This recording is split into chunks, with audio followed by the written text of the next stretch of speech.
कढीपत्ता हा एक मसाल्याचा पदार्थ आहे. याचा वापर कढी, आमटी, खिचडी, पोहे इत्यादी पदार्थ बनवताना करतात. ही भारतात उगवणारी एक आयुर्वेदिक औषधी वनस्पती आहे. हिच्या पानांमध्ये अँटीबायोटिक, अँटीमायक्रोबियल, अँटी इन्फ्लेमेटरी गुण असतो.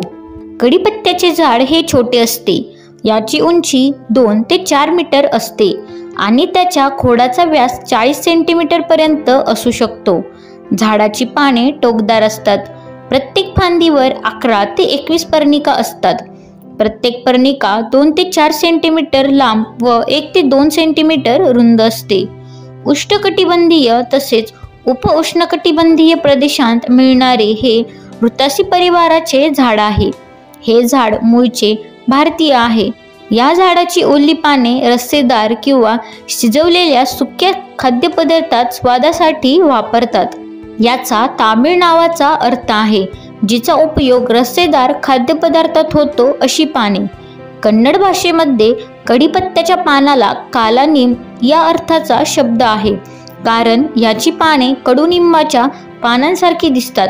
परंतु या कढीपत्त्याच्या झाडाच्या लिंबाच्या झाडाशी काही संबंध नाही. कढीपत्ता हे पान तेजपत्ता किंवा तुळशीच्या पान यांच्यापेक्षा किंवा भूमध्यसागर प्रदेशांमध्ये मिळणाऱ्या सुगंधीन पानांपेक्षा खूप वेगळे आहे. या प्रजातीला वनस्पतिशास्त्रज्ञ जोहान कॉनिंग यांचे नाव दिले आहे. कढीपत्त्याची फुले लहान, सफेद रंगाची आणि सुगंधित असतात. त्याची लहान, चमकदार, हिरवी काळी फळे खाण्यासारखी असतात, पण त्यातील बी विषारी असते. कढीपत्त्याच्या पानांची वाटून चटणी करतात. याच्या पानांचा उपयोग तमालपत्राप्रमाणे साधारण पाककृतीत सुरुवातीलाच फोडणीबरोबरच शिजवून केला जातो.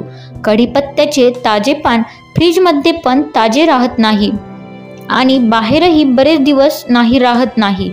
तसे हे पान वाळवले तरी वापरता येते, पण त्यात सुगंध कमी असतो. धन्यवाद.